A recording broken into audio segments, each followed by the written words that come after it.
England against the All Blacks this weekend from Twickenham, folks. This is the game, at least from an All Blacks perspective, that is seen as their one last big hurdle in the way of an unbeaten sweep of a tour.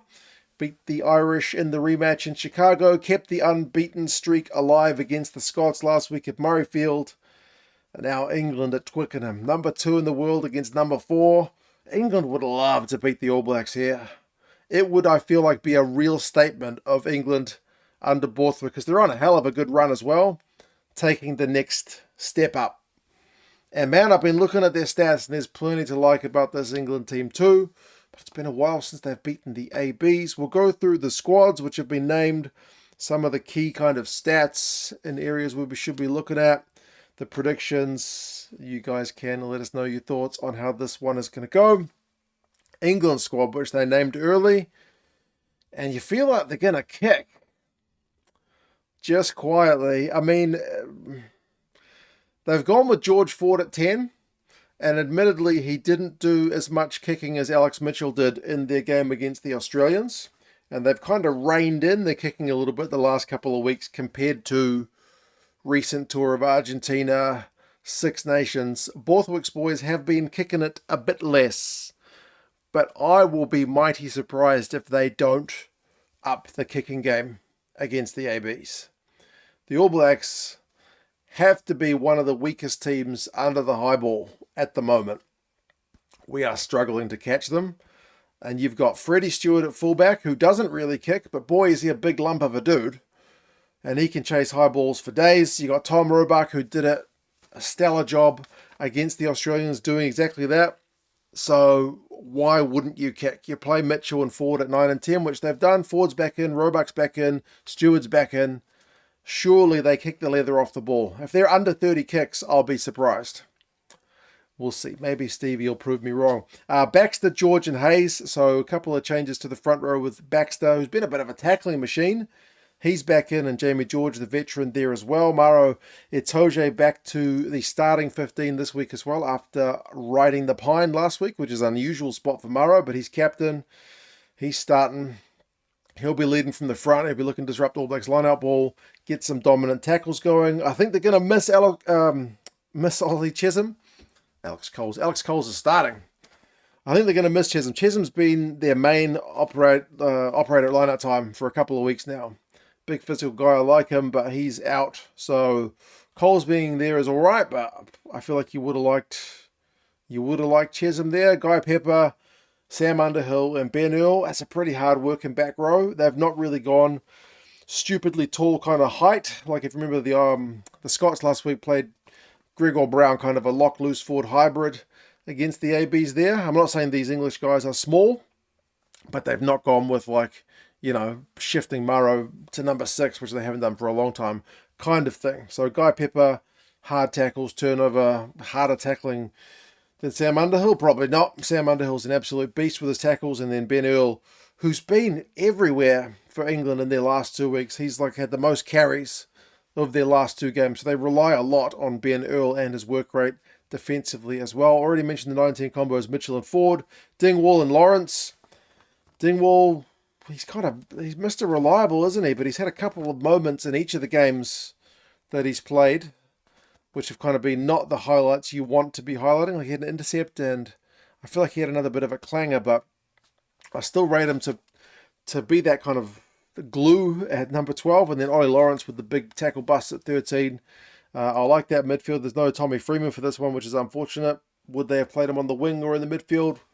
We don't know. And then, Freddie Stewart, as I said, along with Roebuck chasing those kicks. And Feyi-Waboso, can't sleep on that guy as well. Scored a try last week too. So, it's a pretty good English starting 15. As I said, I reckon they'll kick. Not exactly a real Nostradamus pick, that one. But as I said, England have been kicking less the last 2 weeks. It feels like a little bit of a shift. But I feel like they revert to type here. Cowan-Dickie, Genge and Stuart. There's a couple of guys who started last week who dropped to the bench. So Genge will be bringing some punch with some fire from the bench, you feel. And Will Stewart is back into the 23. Cunningham-South was fantastic last week. But he is there, the number 19 jersey. So there's not really like a specialist lock on the bench. It's kind of a a tall, loose foot. He was cracking from number 8, and then Tom Curry there in the 20 jumper. Henry Pollock, the other specialist loose forward. So you've essentially got 3 loosies on the bench, Ben Spencer and Marcus Smith. I don't know, I've been following Quins this season, so I don't know if Cunningham-South's been playing much lock, but I usually see him as a loosie. But yeah, Marcus Smith can't get a starting gig. But maybe a bit like the Damien McKenzie role that we have for the ABs here, that creative guy to bring on a bit of energy and a bit of spark from the bench. For the All Blacks, they've got their captain back. It's a bit of good news. Scott Barrett's back. We've had a real test of our locking depth with a bunch of injuries, but Scotty Barrett is back. He's alongside Fabian Holland, so they've made a pretty good duo, I feel like, since Fabian Holland has been getting his, regular caps for the ABs. The big lump of a dude. He's our main line-out operator. He's a big dominant tackler, and Scotty Barrett, provided he keeps his discipline clean. Both these captains have got a little bit of a reputation for bad discipline, to be honest, giving away silly penalties and whatnot. Sometimes a wee bit cynical, but yeah, Scotty Barrett's a really high work rate guy, so I think good to have the captain back. De Groot, Taylor and Newell, same at front row time. If anything, we need these guys to stand up, because last week I was talking about how if the Scots were going to give us a game, they needed to front up at scrum time and at maul time and whatnot.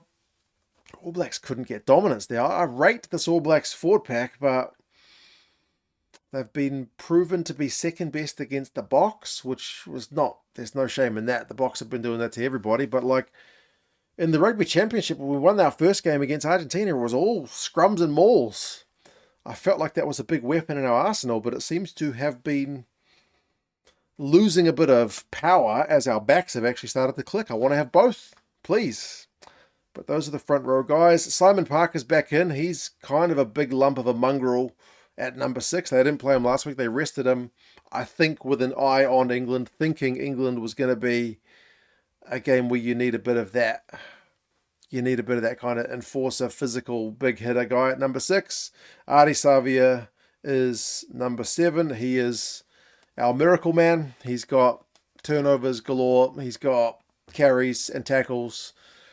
He needs to stay on the field for 80 minutes. And then Peter Lakai there at number 8 is one of the more newcomer guys, maybe a bit less familiar to some English fans, but he topped the tackle count against Scotland. He was winning turnovers as well. So him and Savea make a really kind of dangerous pair, defensively in particular. Roygaard and Barrett, that's our 19 combo. Roygaard is certainly one of our X-Factor guys. He's going to make special things happen. He's probably stolen a bit of that thunder. That used to be Bodie's job way back in the day when he was getting World Player of the Year and whatnot, but Cam Roygaard's putting his hand up as one of those difference maker players. Quinn Tupaia and Billy Proctor. This is a big game for Billy Proctor, because he was kind of seen as maybe the next future guy at 13 for a while, and it's not really clicked for him at 13 just yet at this test level. And he's in the side because we have injuries elsewhere. Caleb Clark being injured means Lester Fainga'anuku, who played 13 last week, has shifted to left wing. So Billy is starting alongside Tupaia. Tupaia's been cracking. So we'll see if these guys gel well in the midfield, and then Leroy Carter retains his spot after having a little bit of a flat tour thus far. He was phenomenal in the Rugby Championship since he got his debut. Could use a big game here, and then Will Jordan just needs to catch high balls. That's the number one thing. I don't care if he doesn't score a try. I don't care if he doesn't get clean breaks and defenders beaten, which is the stuff he does in spades. He just needs to catch the majority of his high balls. I think that'll be more valuable to the team, because we got other guys around the park who can add some X factor. But if we can't catch the high balls, it's going to be a long day at the office. Tokiaho, Tamaiti Williams, and Tosi, that is our same front rows last week. That's bringing the beef, but they need to bring the power at scrum time for sure, because as I said, we didn't really get on top of the Scots there. Josh Lord drops to the bench with the return of Scotty Barrett. Wallace Satiti also drops to the bench with Parker getting the start. I don't mind that. Satiti does more of the sexy stuff than Simon Parker, but I feel like Satiti's impact this year has been better from the bench than from the start, although he did all right starting last week, even if he did get himself yellow carded. Cortez Ratsama, ALB, and DMAC, our 3 back replacements. Big game for ALB as well, because he's not had that many opportunities in 2025. Needs to have a good game when he comes on. Needs to do what DMAC did last week. DMAC was phenomenal. The real super sub guy. Scored a try, kicked the clutch penalty, kicked the 50-22. I'm not saying he needs to do all that, but he needs to show us something from the bench for sure. I think from the All Blacks, like based on our stats, you can expect a lot of carries from Tupaia in the midfield. He'll be testing the likes of Dingwall and Lawrence and whatnot, and Ardie in the loosies. He's been our top guy. Like Ben Earl up against Ardie. Who gets more carries? Who gets more meters? Who breaks more tackles? That'll be one to watch in itself. Teams wise, I mentioned England were kicking less. Like up until the Autumn Nations games, England have been kicking close to 40 times a game. 37, 38 times a game. A lot of kicks. It's been part of Borthwick's thing for a long time, but in the last couple of games, it's been less than 30, so it's really been easing off a bit. And the other areas around the park are cracking. They're getting run meters per carry. They're busting tackles. They're getting tries. So there's a lot of other good things going on with Borthwick's team. They're not on, fourth in the world and on a great kind of winning run for no reason. It's not luck. These guys are playing some good rugby. The tackle percentage has been cracking high. The lineout's been likewise solid. So there's been plenty to like about England in the recent period. And All Blacks, as I said, vulnerable under the high ball. If we get that right, I feel like we're I don't want to say halfway home, but we are in a much better position than if we are dropping everything. Same with the restart. A bit vulnerable in the restart. Our restart numbers are not very good. If we score points and then drop the ball or can't secure the restart, you're immediately inviting the opposition to come back and cause havoc. So the All Blacks need to be secure there. But thankfully, as I mentioned, start of the campaign in the Rugby Championship and whatnot, we were getting forward tries, maul tries. We were looking clunky, but the back line, the numbers are backing up what you're visually seeing with them not giving 80-minute performances, but they're starting to gel. They're starting to get a bit of groove, of rhythm about them, like into a groove. The run meters are up, the clean breaks are up, the defenders beating her up. All those key markers that you would expect, especially from the backs, seem to be doing all right. So encouraging signs. Just need to catch those high balls. Recent history between the sides. I don't think England have beaten us since the 2019 World Cup. Haven't played a lot. Like England toured New Zealand a couple of games. Close ones. 16-15 and 24-17. So really close games.